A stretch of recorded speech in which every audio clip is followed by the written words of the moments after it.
માટે પણ વારંવાર કહ્યું છે કે માનવીય અભિગમ રાખવાનો, કોઈનું ઘર તોડવું હોય તો વૈકલ્પિક વ્યવસ્થા આપવાની. એમણે કહ્યું કે કેટલીક બાબતો એ નીતિ વિષયક છે, હું સરકારને કહીશ, એવું એમને ખાતરી આપી છે. કદાચ કોઈ બહુ જ જરૂરી હોય અને મકાન હટાવવું પડે એમ હોય તો એને વૈકલ્પિક વ્યવસ્થા આપવી જોઈએ.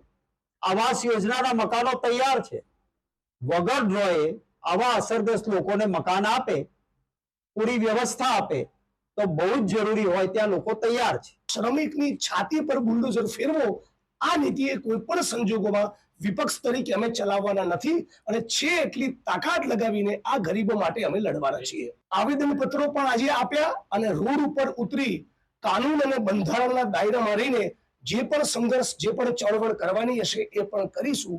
ગરીબોની પડખે કોંગ્રેસ હંમેશા રહી છે, આવનારા દિવસોમાં પણ રહેશે.